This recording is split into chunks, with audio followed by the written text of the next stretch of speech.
덥다. 그래요, 여러분. 오늘 율동해봤어요. 종종 하고 싶은데 율동한 친구들이 또 한다고 할지 모르겠어요. 그래요, 여러분.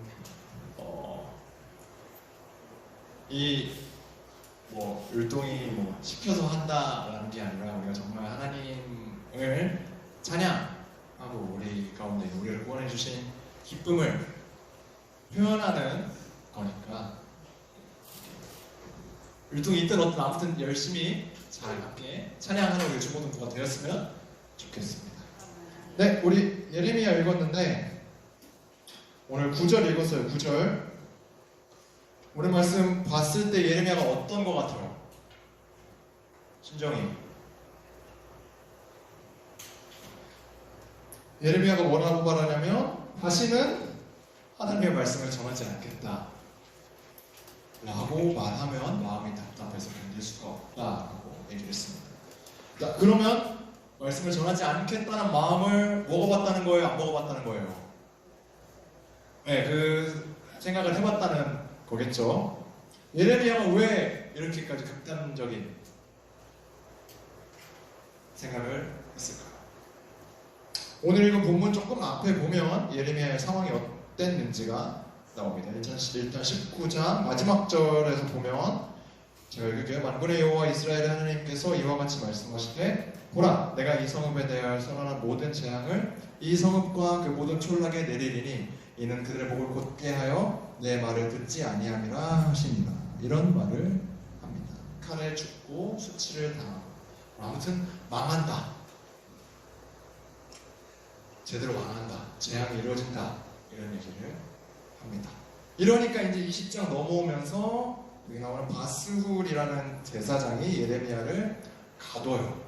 2절과 3절에 보니 목에 그 고랑을, 나무 고랑을 채웠다가 다음날 풀어줬다고 합니다. 나라가 망한다는 예언을 혼자서 하니까 자기가 그냥 벌을 준 거예요. 예레미야의 심정이 어땠을까요? 일단 억울했을 겁니다. 7절과 8절에 그 심정이 잘 드러나요. 일단 7절 PPT 봅시다. 7절에 보면 같이 읽어봅시다. 시작. 여호와여, 주께서 나를 권유하심으로 내가 그 권유를 받았사오며 주께서 나보다 강하사 이기셨으므로 내가 조롱거리가 되니 사람마다 종일토록 나를 조롱하나이다. 하나님이 시켜서 내가 하나님의 말씀을 전하긴 하는데 나 너무 힘듭니다. 예레미야가 처음에 제가 예레미야 처음 설교할 때 얘기를 했었는데 예레미야가 처음에 하나님께서 예레미야를 부르실 때 나이가 우리 비슷한 나이라고 했어요. 20대 초반. 그러면서 그래서 자기는 어리다고 못할 거다 이렇게 했는데 아니다. 하나님께서 넌 할 수 있다. 해야 한다. 이렇게 해서 감당하고 있었단 말이에요. 순종함으로써. 그런데 그렇게 하나님 말씀을 전하는데 하나님이 말씀을 주시니까 전하는데 사람들이 듣지도 않고 오늘에서처럼 핍박하고 막 벌 주고 막 이래요. 여기서 예레미야의 심정을 하나 더 생각을 해볼게요. 8절 볼게요. 넘겨주세요. 이것도 같이 읽어봅시다. 시작. 내가 말할 때마다 외치며 파멸과 멸망을 선포함으로 여호와의 말씀으로 말미암아 내가 종일토록 치욕과 모욕거리가 되리니이다. 첫 줄 볼게요. 첫 줄. 내가 말할 때마다 외치며 뭐를 선포한다고? 파멸과 멸망을 선포한다. 예레미야, 우리가 지금까지 주일날 살펴보고 또 큐티 말씀으로 살펴본 예레미야의 말씀 거의 다 뭐였어요? 회개해라. 그래도 니네는 망한다. 바벨론이 니네 나라 망하게 할 거다. 너희는 심판 당한다. 너희 나라 망한다. 이런 얘기를 하는 예레미야의 심정이 어땠을 것 같습니까? 자, 예레미야가 망한다고 하는 나라가 어디입니까? 남유다예요. 남유다. 조금 크게 볼게요. 그래요. 이스라엘 백성 보고 니네 망한다라고 합니다. 근데 예레미야는 어느 나라 사람이에요? 예레미야도 똑같이 이스라엘 백성입니다. 그러면 사실 예레미야가 너희 다 망한다, 이 나라는 무너질 것이다 라고 하는 건 우리나라 무너질 것이다 라고 자기 입으로 계속 얘기하는 거예요. 너희가 포로로 끌려갈 것이다? 아니, 내가 다 포로로 끌려갈 것이다 라고 말을 하는, 그런 예언을 하는 예레미야가 얼마나 안타깝고 솔직히 비참하기까지 그런 생각이 듭니다. 그거를 내 나라, 내가 가장 소중하게 여기는 이 하나님의 나라가 망할 거라고 앞장서서 말하는 예레미야가 말을 하고 싶었을까요? 안 하고 싶었을까요? 이거를 당연히 안 하고 싶었겠죠. 그래서 오늘 읽은 말씀에서처럼 내가 다시는 선포하지 않겠다라는 마음을 가지게 되는 거예요. 이걸 수차례 생각하고 말을 했던 것 같아요. 자기 마음이 찢어지는 이 말을, 하나님의 말씀이니까 해야 될 것 같은데 안 할 수도 없고, 그렇다고 말하면 사람들은 또 헛소리하지 말라고 하면서 핍박하고, 그런 불길한 말하지 말라고 하면서 말도 안 되는 소리 하지 말라고 하면서 무시하고, 몸도 마음도 무너지고 너무나도 좋은 상황입니다. 그런데 말하지 않겠다고 하면 답답해서 견딜 수가 없대요. 예레미야. 하나님의 말씀이라서 그게 내 마음을 계속 움직여서 말하지 않고는 참을 수가 없다. 어떻게든 말을 할 수밖에 없다라는 거예요. 여러분은 그런 경험 없습니까? 이렇게 예레미야처럼 심각한 거 말고 쉽게 가봅시다. 이제 주변 사람들 중에 이제 뭔가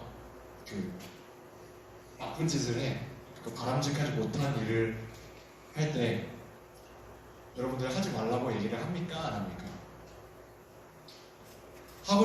그 말을 하고 싶을 때가 있습니까? 없습니까? 있는데 못하는 경우가 있을 수 있어요. 요새 급식을 어떻게 먹는지 모르겠네. 저는 고등학교 때 이제 급식 먹을 때 3학년부터 먹었거든요. 3학년 먹고 2학년 먹고 1학년 먹고 이렇게 순서대로.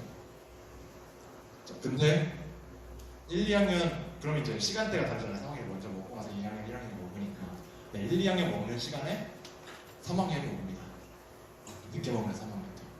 저 뒤에서 식판을 찍고 3학년들이 어떻게 합니까? 식판 찍고 앞으로 쭉 옵니다. 줄 무시하고 쭉 가서 바로 밥을 받습니다. 자, 그러면 이제 1, 2학년 때 그걸 당한 친구들은 3학년 돼서 두 부류로 나눠요. 나만 당하고 못 살지, 나도 새치기 한다 하면서 먹는 부류가 있고, 내가 당했으니까 힘들었다, 안 해야겠다라는 부류가 있습니다. 이렇게 둘로 나눠요. 자, 저는 어디였을까요? 새치기를 했을까요? 안 했을까요? 자, 했다 손. 네, 끝나고 면담하는 걸로. 네, 안 했다 손. 야, 뭐야?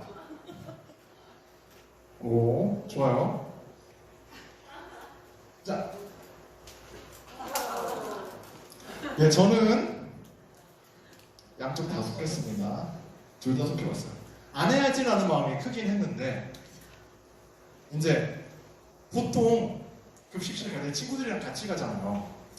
그때 왜 그런지 모르겠어요. 제가 혼밥, 혼영 이런 거 진짜 잘하거든요. 근데 뭔가 급식실에서는 혼자 먹기 좀 껄끄러워. 왠지 친구들이랑 같이 먹어야 될 것 같아. 그땐 그랬어요. 그 나이 때. 그래가지고 근데 이제 친구들이 짚고 상의 이런 것도 없고 그냥 쭉 갑니다. 그러면 뒤에 혼자 남기가 어려워요. 그러면 이제 말도 못하고 이제 그냥 갑니다. 편하긴? 몸은 편해요. 안 기다리니까. 근데 사실 뒤에 쭉 서 있는 후배들 못 봐요. 미안해서. 마음도 불편하고. 그런데 이제 그 친구들은 또 다른 우리의 친구들하고 모였는데 이 우리 친구들은 대부분 안 가는 쪽이었어요. 대부분 가고 싶어하는 애들도 있었는데 안 가는 분위기가 형성이 되니까 뒤에서 이제 기다려서 먹게 됩니다. 그러면 훨씬 마음이 편해요. 제가 이 얘기를 왜 했냐면 뭐 그런 해치기가 잘못된 거잖아요. 근데 이제 그거를 말을 하고 안 하고 그런 잘못된 짓을 또 했을 때의 불편함, 말하지 못했을 때의 불편함 이런 게 근데 착한 짓, 나쁜 짓 그런 문제가 아니라 그런 윤리적인 문제가 아니라 이게 내가 아는 복음, 내가 아는 그리스도인의 사랑과 의로이란 반대되는 일을 보고서도 그 앞에서 복음을 말하지 못할 때 우리는 답답하고 불편함을 느낍니다. 본질적으로. 여러분들은 그렇게 생각 안 할 수도 있지만 이게 본질적인 신앙인들의 심정이고 무의식입니다. 그래서 말합니다. 솔직히 그래서 이제 저도 얘기를 해요. 이 예레미야 지금 계속 쭉 오면서 사실 저도 좀 불편했어요. 왜냐면 말씀이 다 회개해야 된다, 심판당한다, 다 고쳐야 된다 막 이런 얘기를 하니까 여러분들한테도 제가 그런 말을 해야 되잖아요. 여러분 우리가 돌이켜야 합니다. 뭐 이런 얘기하고 그럼 이제 듣는 사람 입장에서도 내가 뭘 그렇게 잘못했다고 계속 목사님이 앞에서 회개하라고 그러고 이런 생각을 할 수가 있단 말이에요. 그럼 이제 저도 이제 좀 더 희망찬 얘기 해주고 싶고 그런데 이 말씀을 전할 수밖에 없으니까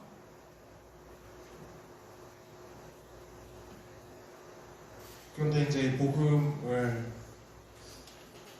전하는 자리에 서서 여러분들에게 복음을 전하는 하나님의 말씀을 전하면서 느끼는 거는 이게 진짜 하나님의 말씀이 힘이 있구나 이런 생각이 들었습니다. 물론 이렇게 말을 하면서도 이게 쉽지 않아서 기도하면서 준비를 합니다. 제가 노력한다고 뭐 어떻게 할 수 있는 게 아니라서 예레미야도 사실 예레미야 저랑은 비교할 수 없는 어려운 심정을 하나님께 호소해요.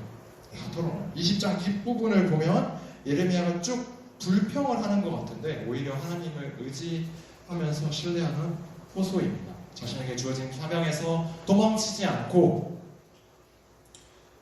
주님 나 너무 힘들어요 라고 말을 하면서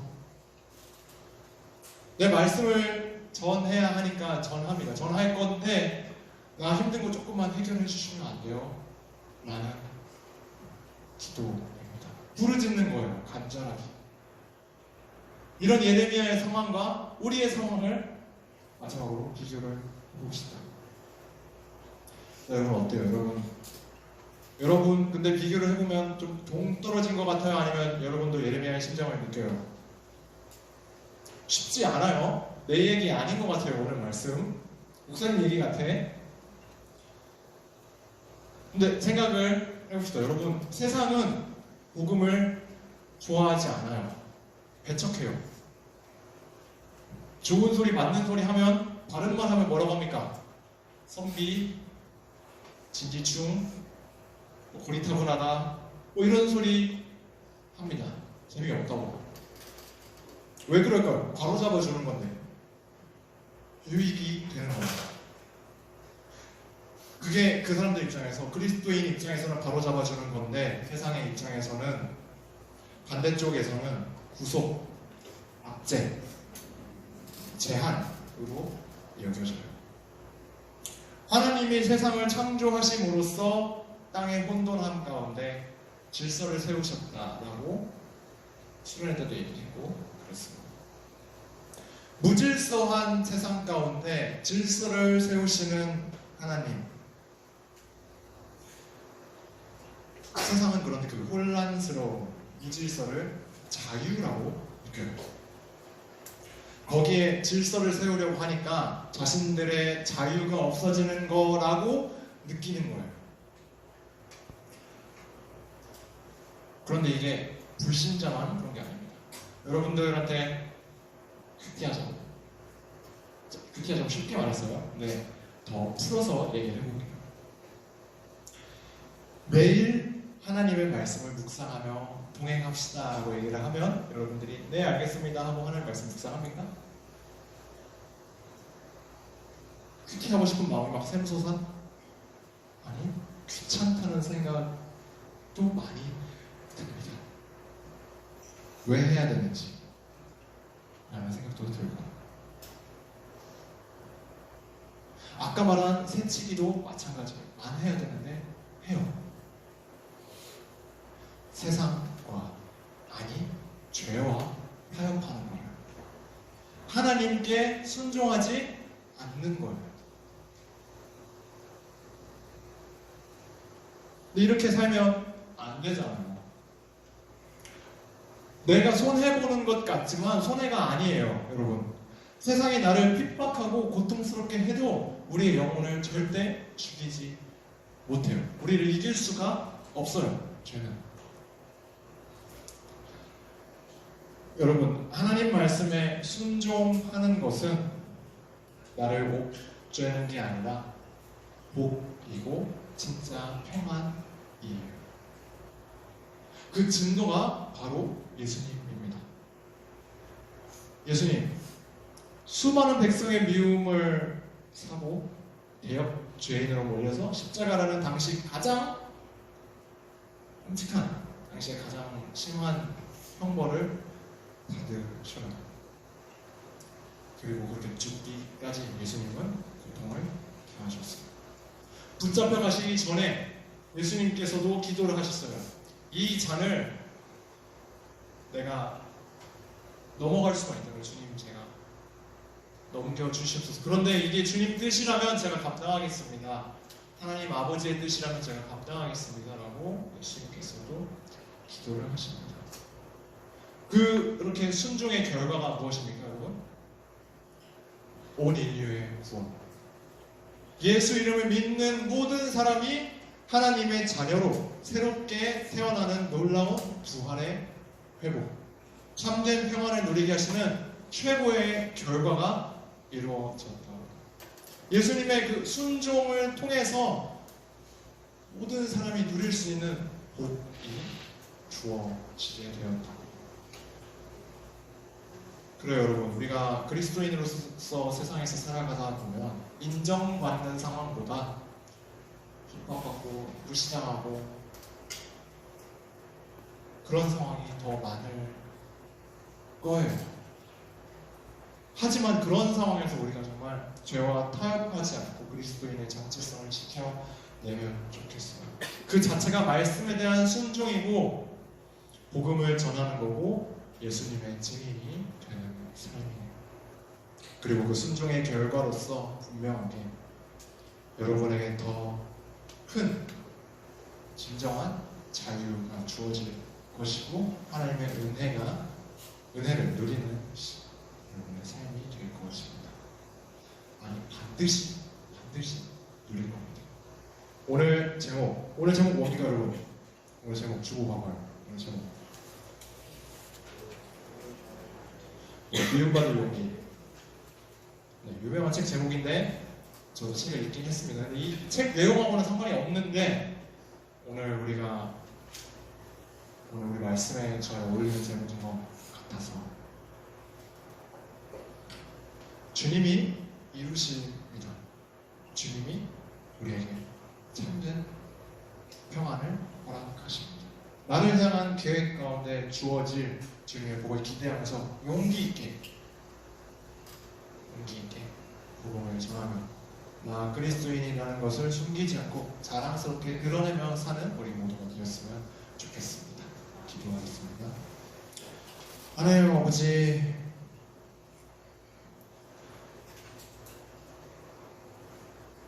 두렵습니다. 세상의 시선, 우리를 향한 질타, 두렵습니다. 그러나 주님의 복음은 승리합니다.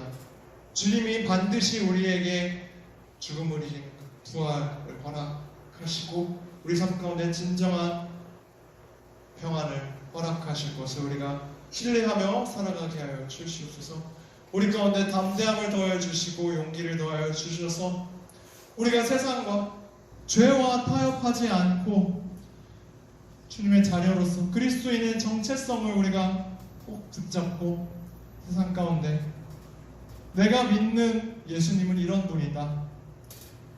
예수님이 나를 구원하여 주셔서 내 삶 가운데 사랑이 가득하고 기쁨이 가득하다라는 것을 우리가 드러내며 살 수 있게 하여 주시옵소서.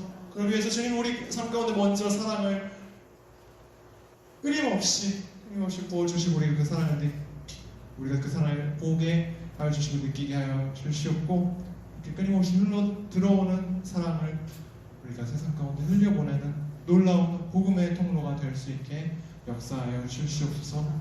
감사드리며 예수님 이름으로 기도드렸습니다. 아멘.